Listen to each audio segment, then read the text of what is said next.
अस्सलाम वालेकुम, welcome to my YouTube channel learning with C. आज का जो हमारा बेसिकली लेसन है वो लेसन नंबर 11 से स्टार्ट हो रहा है। मैंने आपके साथ प्रीवियस लेक्चर में लेक्चर नंबर 10 तक जो है वो सारा डिस्कस किया था और आज जो है हमारा लेसन 11 है। आई होप कि आपको वो सारी वीडियो जो है वो मेरी समझ में आ गई होगी।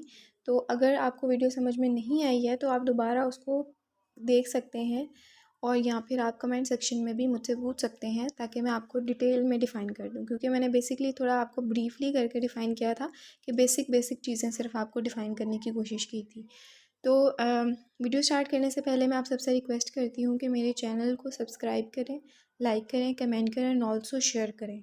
तो आज का हम लोग लेसन डिस्कस कर लेते हैं, features of old English, pronunciation and vocabulary. अब ये जो लेसन है बेसिकली हमारा प्रोनाउंसिएशन एंड वोकैबुलरी से रिलेटेड है कि ओल्ड इंग्लिश जो हमारी पुरानी इंग्लिश थी, ठीक है, इंग्लैंड में, वो हमारी उसकी वोकैबुलरी कैसी थी और प्रोनाउंसिएशन जो थी वर्ड्स की वो किस तरह से थी। तो सबसे पहला इसका टॉपिक है प्रोनाउंसिएशन ऑफ ओल्ड इंग्लिश।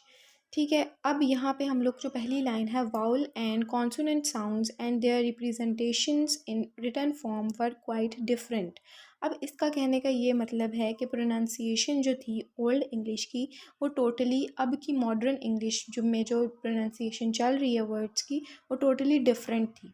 ठीक है, कुछ वर्ड्स ऐसे थे जो टोटली डिफरेंट थे। तो यहाँ पे जो है एक लाइन लिखी है, old English contains 6 vowel symbols A E I O U। अब बेसिकली जो मॉडर्न इंग्लिश थी उसमें हमारे 5 वाउल साउंड्स हैं, लेकिन जो ओल्ड इंग्लिश थी उसमें 6 वाउल साउंड्स थे।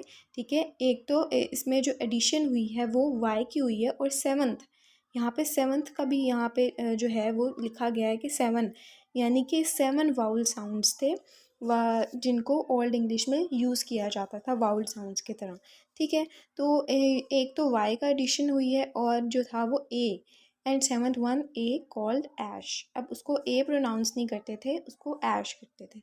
जैसे जो आपके अल्फ़ाबेट्स हैं वो भी प्रोनाउंस डिफरेंटली किए जाते थे। जैसे यहाँ पे आपको बता रहे हैं वो कि ए को ए नहीं प्रोनाउंस करते थे, उसको ऐश करते थे।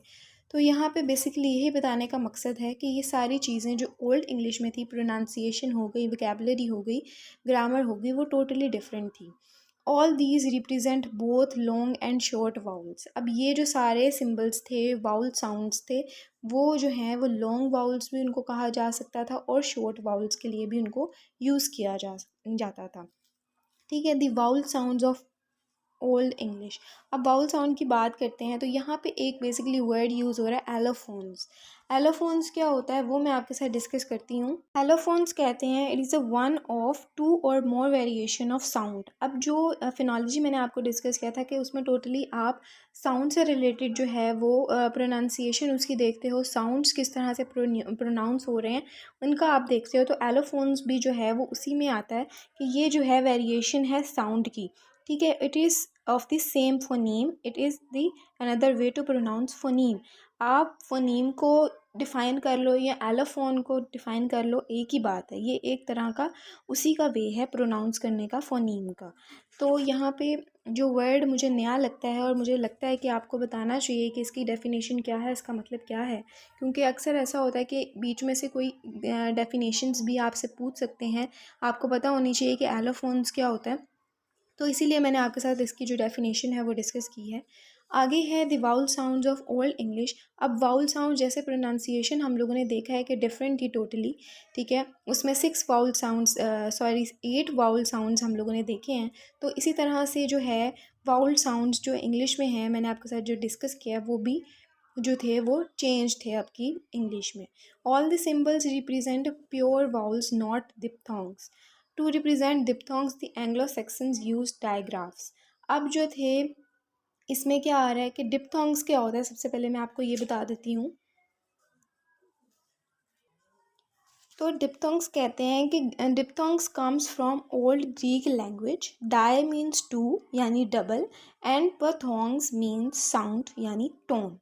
To vowel sounds that produce pronounce together to make one sound. मतलब ये कि इजी वर्ड में कि डिप्थोंग्स कहते हैं कि दो वाउल साउंड्स को मिल के जो साउंड प्रोनाउंस होती है, जो साउंड बनती है टू वाउल साउंड को मिला के, उसको हम डिप्थोंग कहते हैं। For example chair. अब जो चेयर है वो च की आवाज़ आ रही है और अर की आवाज़ आ रही है, तो ये दो जो हैं वो वाउल साउंड है बेसिकली, और इनको जो मिला के एक वर्ड क्रिएट हो रहा है वो चेयर है। ठीक है, एक साउंड प्रोड्यूस हो रही है वो चेयर है। इसी तरह एक और एग्जांपल है फियर की। तो फियर में फी अर, ये दो वाउल साउंड हैं और इस तरह से जो है वो एक वर्ड जो है वो बन रहा है। ठीक है, तो डिप्थोंग्स इज़ दैट। उसके बाद vowel sounds of in old English language, अब ये उन्होंने डिटेल में डिफ़ाइन किया है कि उस तरह से जो था वो डिफरेंट था वाउल साउंड्स। ठीक है, अब इसमें एक लाइन उन्होंने लिखी है, the symbol F was use to represent both F and V. अब यहाँ पे वो कह रहे हैं कि जो एफ सिंबल था ना, अब उसको हम लोग फ भी कहते थे और व भी। इस तरह से दोनों तरह से हम इसको रिप्रेजेंट करते थे ओल्ड इंग्लिश में। ठीक है, और जो अब की इंग्लिश है उसमें हम लोग इनको डिफरेंटली प्रोनाउंस करते हैं, इनको एक ही तरह से। या अगर एफ़ लिख दिया है तो इट्स मीन कि ये वा की भी साउंड प्रोड्यूस कर रहा है और फ़ा की भी कर रहा है। तो ओल्ड इंग्लिश में इस तरह से होता है, लेकिन मॉडर्न इंग्लिश में इस तरह से नहीं है। जो फ़ा है वो फ़ा ही है और जो वा है वो वा ही है। ठीक है, तो वी का जो साउंड है बेसिकली मैं वो बता रही हूँ कि वी, तो मैं उसको बता रही हूँ कि ये जो वी का साउंड है वो वाह प्रोनाउंस किया जाता है। ठीक है, लिंग्विस्टिक्स में। और एफ़ का जो सिंबल है वो फ़ा के तौर पे यूज़ किया जाता है। उसके बाद some more features of pronunciation of old English. अब यहाँ पे बेसिकली वही बात हो रही है कि ओल्ड जो इंग्लिश है वो डिफरेंट है, मॉडर्न इंग्लिश जो है वो डिफरेंट है, उनकी स्पेलिंग, उनकी प्रोनाउंसिएशन, उनकी ग्रामर, हर एक चीज़ जो है वो डिफरेंट है। अब हमारा जो नेक्स्ट टॉपिक है वो है introduction to vocabulary of old English. तो इसमें जो है वो देखते हैं कि क्या बात हो रही है कि the Germanic language had inherited many ways of forming new words, especially by the use of prefixes and suffixes. Similar formations had led to such modern English pairs as marry and myth, slow and sloth, strong and strength, true and truth. तो ये सारे जो basically उन्होंने vocabulary बताई है कि किस तरह से जो पहले वर्ड्स यूज़ किए जाते थे वो अब आके वो डिफरेंटली यूज़ किए जाते हैं। उनकी जो वोकेबलरी है, उनकी जो मीनिंग जो है वो सेम है, लेकिन हम लोग उनको डिफरेंटली तौर पर यूज़ करते हैं। अब यहाँ पे जो करैक्टरिस्टिक्स हैं उसमें ये है कि वर्ब्स, नाउन, एडजेक्टिव्स, प्रोनाउंस, ये सारी चीज़ें तो थी ओल्ड इंग्लिश में डिफरेंट थी। प्रोनाउंसिएशन ऑफ वर्ड डिफरेंट था। सेंटेंस स्ट्रक्चर जो था वो फ्रीली लिखा जाता था और डिफरेंट था। ठीक है, जैसे अभी सेंटेंस स्ट्रक्चर बनाया जाता है, सब्जेक्ट, वर्ब, ऑब्जेक्ट। ठीक है, वो जो था वो सारी चीज़ें जो थी वो डिफरेंट थी। सेंटेक्स डिफरेंट था, फिनोलॉजी डिफरेंट थी, मॉर्फोलॉजी डिफरेंट थी। ठीक है, ये सारी चीज़ें जो हैं वो आप लोगों ने करैक्टरिस्टिक्स में डिफ़ाइन करनी है। अब यहाँ पे वो कह रहे हैं कि Christianity related words were borrowed from Latin and Greek. Sometimes existing words were simply transferred to Christian use. अब क्रिश्चियंस के लिए ही हम लोग ये वर्ड्स यूज़ करते हैं। ईस्टर हो गया, हेल हो गया, होली हो गई। Sometimes new words were coined from native elements. तो यहाँ पे बेसिकली जो मैंने आपके साथ डिस्कस किया है कि आप लोगों के जो वर्ब्स थे, नाउन्स थे, ये सारे डिफरेंट है, प्रोनाउंसिएशन डिफरेंट होती है, सेंटेंस स्ट्रक्चर डिफरेंट होता है। ये सारी चीज़ें आप करैक्टरिस्टिक्स में डिफ़ाइन कर सकते हैं। अब यहाँ पे करैक्टरिस्टिक्स के बाद एक चीज़ लिखी है, the when the Norman conquest brought French into England as a language of the higher class. मैं आप लोगों को इसमें उर्दू में बताती हूँ कि जब नॉर्मन कन्क्वेस्ट हुआ था, नॉर्मन एक एरिया था, ठीक है, जब वो फ़तह हुआ था, इंग्लैंड ने जब किया उसे फ़तह, ठीक है, तो इंग्लैंड ने ना फ्रेंच को हायर क्लास कह दिया कि ये हाई क्लास की लैंग्वेज है। ठीक है, हर कोई उसी को बोलता था। तो इस तरह से जो था ना लिटरेचर एंड लर्निंग, वो कोई भी नहीं सीखता था ओल्ड इंग्लिश की। उनकी वोकेबलरी जो थी वो उसकी तरफ किसी का भी इंटरेस्ट नहीं था। तो इसी वजह से जो ओल्ड इंग्लिश थी वो फिनिश हो गई और वो किस में रिप्लेस हो गई थी, फ्रेंच एंड लैटिन में, क्योंकि लोगों का इंटरेस्ट जो था वो फ्रेंच और लैटिन की तरफ आ गया। तो फिर इसीलिए ओल्ड इंग्लिश जो थी ना वो आहिस्ता आहिस्ता करके फ़िनिश हो गई। तो बेसिकली इस पैराग्राफ में जो है ना वो ये बात हो रही है। उसके बाद लेसन नंबर 12 की तरफ आते हैं। The grammar of old English, features of old grammar of old English syntax. अब यहाँ पे हम लोगों ने बेसिकली ओल्ड इंग्लिश का सेंटेक्स पढ़ना है कि क्या डिफरेंस है अब के सेंटेक्स में और पुराने सेंटेक्स में। तो यहाँ पे जो Old English had a very rich morphological diversity. It was highly inflected language, which means nouns, pronouns, adjective determiners were inflected to indicate case, gender and number. तो इन शॉर्ट ये कि जो सेंटेक्स थी वो भी डिफरेंट थी, ठीक है। ओल्ड इंग्लिश की वो इस तरह से डिफरेंट थी बिकॉज ऑफ इट्स इन्फ्लेक्शनल सिस्टम की वजह से जो नाउन्स थे, प्रोनाउंस थे, डिटर्मिनर्स थे, वो इन्फ्लेक्टेड किस तरह से किए जाते थे, to indicate case, gender and number. और वर्ब्स जो थे वो इन्फ्लेक्टेड किए जाते थे person, number, tense and mood पे, ठीक है। इन चीज़ों का जो डिफरेंस था ना वो सेंटेक्स में हमें नज़र आया ओल्ड इंग्लिश में। नाउन एंड प्रोनाउन भी डिफरेंट थे इन ओल्ड इंग्लिश में। तो प्रोनाउंस जो थे वो यहाँ पे बताया कि किस तरह से डिफरेंट थे। यहाँ पे प्रोनाउंस आ गए हैं, एडजेक्टिव्स आ गए हैं, आर्टिकल्स आ गए हैं। ये सारी चीज़ें जो थी वो आप यहाँ से पैराग्राफ में इजीली पढ़ सकते हैं, 2 लाइंस, क्योंकि इनको इतना डीपली डिफाइन करने की ज़रूरत नहीं है। Verbs in old English. अब वर्ब जो थे ना बेसिकली वो भी जो थे वो डिफरेंटली उनको यूज़ किया जाता था, उनका मीनिंग डिफरेंट था, उनको डिफरेंट काम के लिए यूज़ किया जाता था। अब यहाँ पे जो है ना बेसिकली आपका समझने का मतलब वो ये है कि वर्ब्स को पहले जो टाइम में थे उनकी सेवरल टाइप्स थी, ठीक है। एक को वीक कहा जाता था, एक को स्ट्रॉन्ग कहा जाता था, और फ्यू जो थे ना उसमें से इरेगुलर वर्ब्स की तरह लिए जाते थे। अब बेसिकली जो वर्ब की 3 फॉर्म्स होती हैं, ठीक है। Present, past, past participle. हम कहते हैं ना फर्स्ट फॉर्म यूज़ हो रही है, सेकंड फॉर्म यूज़ हो रही है, थर्ड फॉर्म यूज़ हो रही है।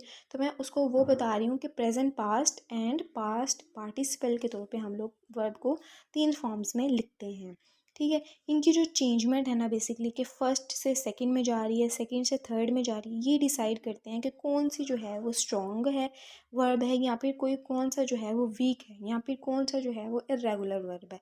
तो इनकी जो चेंजमेंट होती है ना, फर्स्ट से सेकंड में जाना और सेकंड से थर्ड में जाना, ये डिसाइड करती है कि कौन सी जो है वो किस टाइप की वर्ब है। तो मैं आपको ये बताती हूँ कि जो यहाँ पे उन्होंने जैसे बताया कि टू ग्रेड क्लासेस।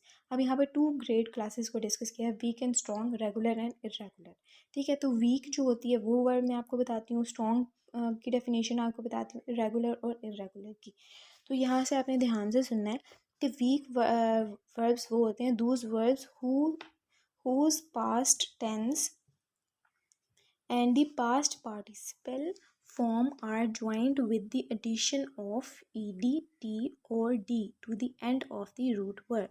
अब यहाँ पे जो बेसिकली मतलब है ना, वी वर्ब वो होते हैं जिनके लास्ट पे जो है ना वो ed आता है, t आता है और d आता है। ये जो रूट वर्ड के लास्ट पे जो वर्ड आपने यूज़ किया है उसके लास्ट पे ये 3 चीज़ें आ जाएंगी ना, ed, t और d, तो इट्स मीन कि ये जो है वो वीक वर्ब है। इस तरह से आप इस चीज़ का जो है वो अंदाज़ा लगा सकते हैं। उसके बाद it add a suffix to the stamp. In short ये कि जो आपकी एडिशन होती है ना सफिक्सेस में, आप क्या करते हैं कि आप एडिशन करते हैं नए वर्ड्स की, ठीक है। तो आप इट्स मीन कि ये जो है वो सफिक्स को ऐड करता है स्टैम्प वर्ड में। इसी तरह से सफिक्स में किया जाता है कि स्टैम्प वर्ड के आगे हम लोग जो है वो एक नए वर्ड को बना देते हैं और उसको सफिक्स का नाम दे देते हैं। आगे देखते हैं स्ट्रॉन्ग वर्ड किसको कहते हैं, past tense by changing their stamp. अब यहाँ पे जो है ना पास्ट टेंस किस में चेंज हो जाता है, इसका जो स्टैम्प है, इसका जो रूट वर्ड है वो चेंज हो जाता है पास्ट टेंस में। फॉर एग्जांपल आई सिंग है, तो आई सिंग जो है वो चेंज हो जाएगा क्योंकि सिंपल टेंस है सिंग, तो ये जो है वो सेकंड फॉर्म में चेंज हो जाएगा सैंग में, ठीक है। You throw, you threw. अब ये जो है वो थ्रू जो था वो चेंज हो गया है थ्रू में। तो ये जो बेसिकली हुआ है कि जो रूट वर्ड था, जो सिंपल टेंस था, वो चेंज हो गया है पास्ट टेंस में। स्ट्रॉन्ग वर्ब इसको कहते हैं। उसके बाद इरेगुलर वर्ब को देख लेते हैं, not formed by adding the ED ending. अब ये जो है उसके एंड पे ईडी एंडिंग नहीं होती है, और रेगुलर जो होता है उसके एंड पे ईडी की एडिंग होती है। तो यहाँ पे बेसिकली उनका डिफरेंस बताया है कि रेगुलर के एंड पे जो है वो ईडी को यूज़ किया जाता है और इरेगुलर में ईडी को यूज़ नहीं किया जाता। इसी तरह स्ट्रॉन्ग में हम लोग क्या करते हैं कि रूट वर्ड जो होता है उसके एंड पे हम लोग जो है वो चेंज हो जाता है पास्ट टेंस में। और जो वीक सेंटेंस वर्ड होते हैं वो उसके एंड पे टी, ई डी और डी को ऐड किया जाता है।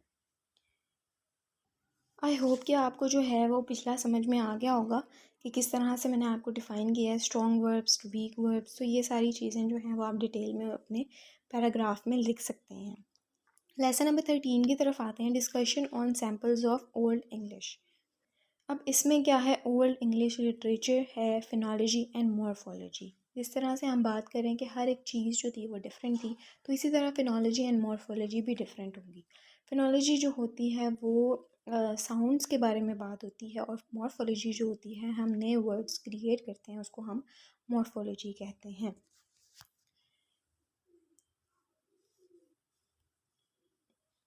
अब यहाँ पे एक उन्होंने बात की है कि फिनोलॉजी जो थी ना, हम लोग जैसे लार्ज या फिर लॉन्ग वाउल्स को हम लॉन्ग वाउल्स कहते हैं और शॉर्ट वाउल को हम शॉर्ट कहते हैं।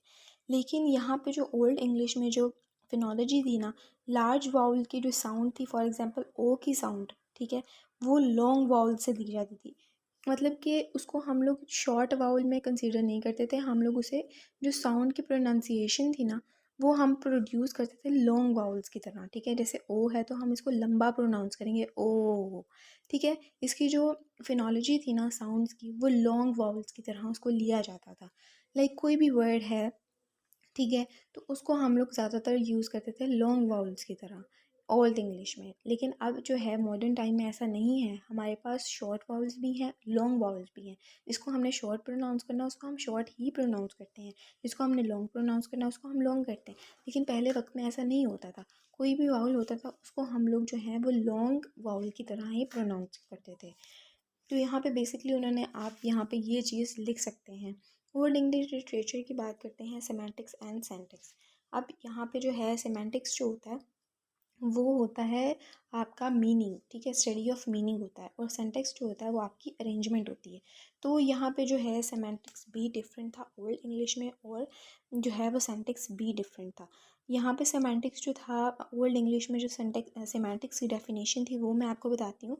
ओल्ड इंग्लिश में सेमेंटिक्स की डेफिनेशन थी study of reference, meaning and truth. लेकिन अब जो है स्टडी ऑफ रेफरेंस किया जाता था, मीनिंग था और ट्रूथ था। लेकिन जो है मॉडर्न इंग्लिश में सेमेंटिक्स जो है वो स्टडी ऑफ मीनिंग है, ट्रूथ नहीं है, रेफरेंस नहीं है। तो सेंटेक्स जो था, उसके बाद सेंटेक्स इसी तरह से डिफरेंट था जिस तरह से सेमेंटिक्स का मैंने आपको बताया है। अब जो सेंटेक्स था ना, it is important because it basically the structure of sentences. इसको हम सेंटेक्स को क्या कहते हैं कि ये एक स्ट्रक्चर ऑफ सेंटेंसेस है, अरेंजमेंट ऑफ सेंटेंसेस है। ठीक है, it is not depend on subject verb object. अब यहाँ से क्या जाहिर हो रहा है कि ओल्ड इंग्लिश में सब्जेक्ट वर्ब ऑब्जेक्ट जो है ये जो सीक्वेंस था सेंटेंस बनाने का वो नहीं था, इसका जो सीक्वेंस था वो भी चेंज था। It were analysed sentences according to 4 cases like in Latin. अब यहाँ पे 4 केसेस को वहाँ पे डिफ़ाइन करते हैं ओल्ड इंग्लिश में, नोमेटिव, एक्वसिटिव, जेनेटिव एंड डेटिव। अब यहाँ पे वन बाय वन करके वो डिस्कस करते हैं कि नोमेटिव जो है वो केस किसको कहा जाता है सेंटेक्स में ओल्ड इंग्लिश में, और एक्वसिटिव को, जेनेटिव को, डेटिव को, इनको वन बाय वन करके जो है वो डिफ़ाइन कर लेते हैं। नॉमिटिव जो है वो रेफ़र करता है नाउन एंड प्रोनाउन को, और अपीयर किया जाता है as a subject. As a subject noun और प्रोनाउन को अपीयर किया जाता है, ठीक है, सब्जेक्ट के तौर पे नाउन और प्रोनाउन को लिया जाता है नॉमिटिव केस में। अकॉसिटिव में यूज्ड फॉर नाउन। अब ये जो है अकॉसिटिव जो है वो इस्तेमाल किया जाता है नाउन्स के लिए। जेनेटिव जो है that marks a word express possession. अब ये जो जेनेटिव है वो क्या एक्सप्रेस करता है, पोजेशन। जो आपकी हाईलाइटेड वर्ड होते हैं, जो आपके मार्क वर्ड्स होते हैं, जो आपने एक सेंटेंस में हाईलाइट करके लिखा होता है, उसको हम लोग जो है वो जेनेटिव केस में यूज़ करते हैं। डेटिव जो है वो लास्ट है, क्या इंडिकेट करता है, दी रिसिपिएंट और बेनिफिशरी ऑफ एन एक्शन। तो यहाँ पे मैंने आपके साथ 4 केसेस डिफ़ाइन किए हैं, वो आप सेंटेक्स में यूज़ कर सकते हैं, क्योंकि वो जो है वो ओल्ड इंग्लिश में इस तरह से उनको सेंटेक्स को डिफ़ाइन किया जाता था। क्योंकि अब जो है वो डिफरेंट है, मॉडर्न इंग्लिश जो डिफरेंट है, ओल्ड इंग्लिश जो है वो डिफरेंट है। तो ये आपने जो चीज़ें हैं ना वो गौर से सुननी है। Old English sample one and discussion. अब यहाँ पे सैम्पल्स उन्होंने दिए हैं कि किस तरह से जो थी ना ओल्ड इंग्लिश को लिखा जाता था। वोकेबलरी अगेन वही के डिफरेंट थी हर चीज़, ठीक है। उसके बाद यहाँ पे उन्होंने बेसिकली सैम्पल्स दिए हैं, आप खुद भी यहाँ से रीड आउट कर सकते हैं। Up towards middle English. अब मिडल इंग्लिश जो है ना वो इस टाइम में आ चुकी है, और नॉर्मन कॉन्क्वेस्ट जो है ना वो इसका हम लोग सारा डिटेल में पढ़ेंगे आगे जाके, ठीक है।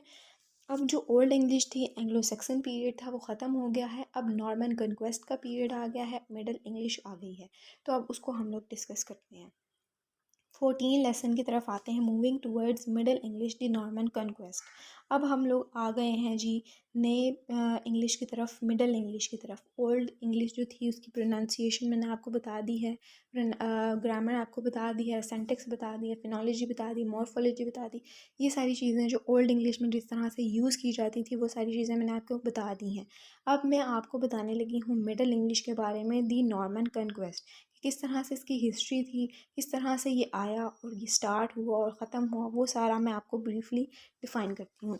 तो ये जो उस टाइम का जो इंग्लैंड का बेसिकली जो किंग था ना वो किंग एडवर्ड था, ठीक है। अब किंग एडवर्ड की डेथ के बाद उसका जो सन था हारोल्ड, वो वहाँ पे इलेक्टेड हुआ, ठीक है। वो यानी कि किंग बन गया, उसका जो सन था एडवर्ड का। अब हेरोल्ड ने जो थी ना वो कुछ ऐसी बैटल्स की, ठीक है, बैटल्स की वजह से उसकी जो थी ना वो डेथ हो गई। अब जब डेथ हुई तो फिर जो था ना किंग जो था वो बना विलियम। अब बेसिकली किंग विलियम बन गया। अब इंग्लैंड का जो किंग है वो विलियम बन गया। विलियम के किंग बनने के बाद जो था ना वो किस चीज़ में अफेक्ट हुआ, लाइफ लोगों की, लिटरेचर में जो था ना वो अफेक्ट होना शुरू हो गया, ठीक है। और जो थी ना सोसाइटी जो थी वो अफेक्ट होना शुरू हो गई, लैंग्वेज, जस्टिस, हैबिट्स, ये सारी चीज़ें जो थी ना वो चेंज होना शुरू हो गई। जैसे जैसे ओल्ड इंग्लिश थी, हमारा जो सोच थी, हमारा जो पॉइंट ऑफ व्यू था, ठीक है, हमारी जो सोसाइटी थी, हमारी जो लैंग्वेज थी, जस्टिस था, हैबिट्स थी, लिटरेचर था, लाइफ थी, लर्निंग थी, ये सारी चीज़ें जो थी वो डिफरेंट थी। लेकिन जो थी ना मिडल इंग्लिश में, नॉर्मन कॉन्क्वेस्ट में, ये सारी चीज़ें जो थी ना वो डिफरेंट थी। और इसका जो टाइम पीरियड था ना वो था 1066 टू 1350 तक जो था ना इसका एंग्लो नॉर्मन पीरियड जो था ना इसको, जिसको हम लोग कहते हैं नॉर्मन कॉन्क्वेस्ट, वो रहा था, ठीक है। उसके बाद यहाँ पे सॉरी लिखा भी हुआ है कि 1066 टू 1200 तक, क्योंकि इनकी जो डेट्स हैं वो प्रॉपर वे में नहीं बताई होती हैं। आपकी जो है जिस टाइम में मैंने पढ़ा था तो मुझे जो था वो ये डेट बताई गई थी, इसीलिए मैं आपको वो डेट बता रही थी। लेकिन आपकी यहाँ पे जो है वो डेट डिफरेंट लिखी है, तो आपने जो है ना ये याद रखनी, क्योंकि आपके नोट्स में ये लिखी हुई है। उसके बाद जो एंग्लो नॉर्मन पीरियड के जो लोग थे वो चेंज हो गए थे। लोगों जैसे रिलीजियस थे ओल्ड इंग्लिश में, एंग्लो सेक्सन पीरियड में रिलीजियस देखे जाते थे। लेकिन जो थे ना नॉर्मन कन्क्वेस्ट के बाद, ठीक है, वो लोग जो थे ना मिडल इंग्लिश में चेंज होना शुरू हो गए, उनके लिटरेचर डिफरेंट हो गए, उनकी लैंग्वेज डिफरेंट हो गई। इसी तरह से लोग जो थे ना वो आहिस्ता आहिस्ता करके मॉडर्न होना शुरू हो गए, यानी कि मॉडर्न पीरियड की तरफ जाना शुरू हो गए थे। उसके बाद यहाँ पे उन्होंने बेसिकली यही डिफ़ाइन किया है, use of French language and literature. अब यहाँ पे पहले जैसे ओल्ड इंग्लिश में जो थी ना वो सेक्शंस की लैंग्वेज यूज़ की जाती थी, ठीक है। तो अब आहिस्ता आहिस्ता करके, जैसे पहले भी मैंने आपको डिस्कस किया है कि पहले जो थी ना ओल्ड इंग्लिश को ज़्यादा वो फिनिश होना शुरू हो गई थी, ठीक है। और फिर फिनिश हो के क्या चीज़ आ गई थी, फ्रेंच एंड लैटिन लैंग्वेज को उन्होंने अपर क्लास में शिफ्ट कर दिया था, यानी कि हर लोग जो थे ना वो फ्रेंच को यूज़ करना शुरू हो गए थे। लाइक यही है सेम कि जैसे हम लोग अपनी ज़ुबान को छोड़ के जो है ना वो इंग्लिश की तरफ चेंज हो गए हैं, इंग्लिश की तरफ शिफ्ट हो गए हैं। इसी तरह सेम यही है कि लोगों ने ओल्ड इंग्लिश को छोड़ के अपनी जो लैंग्वेज थी उसको छोड़ के जो है ना वो फ्रेंच को चूज़ कर लिया कि फ़्रेंच जो है ना वो हमारी अब ज़ुबान होगी। तो फ्रेंच को यूज़ किया, इसी तरह से उन्होंने लिटरेचर जो था वो भी उनका चेंज होना शुरू हो गया था। अब नेक्स्ट है फ्रेंच स्प्रेड थ्रू। अब यहाँ पे देखते हैं कि क्या चीज़ थी। इंटरमैरिज थी, association with ruling class, distinction was not authentic but was largely social. तो बेसिकली यहाँ पे उन्होंने फ्रेंच का बताया कि फ्रेंच जो थी वो किस तरह से हाई अपर क्लास जो थे वो लोग यूज़ करना शुरू हो गए, और फिर आहिस्ता आहिस्ता करके वो किस तरह से जो था ना वो स्प्रेड होना शुरू हो गई पूरी सोसाइटी में, पूरी जो एरिया था ठीक है इंग्लैंड का, वो किस तरह से फ्रेंच फिर आई है। तो बेसिकली उसको यहाँ पे डिस्कस किया गया है। उसके बाद यहाँ पे जो मैंने आपके साथ सारी जो लेसन्स हैं, lesson number 11 to lesson number 14 तक आज मैंने आपके साथ डिस्कस किया, क्योंकि मैं आपके साथ जो है ना वो ईच एंड एवरीथिंग शेयर करने की कोशिश कर रही हूँ, ब्रीफली डिफ़ाइन कर रही हूँ और इजी वर्ड में डिफ़ाइन कर रही हूँ। आई होप कि आपको सारा जो है ना वो ईजी वे में समझ में आ रहा होगा। ठीक है, तो आज के लिए इतना ही। अल्लाह हाफ़िज़।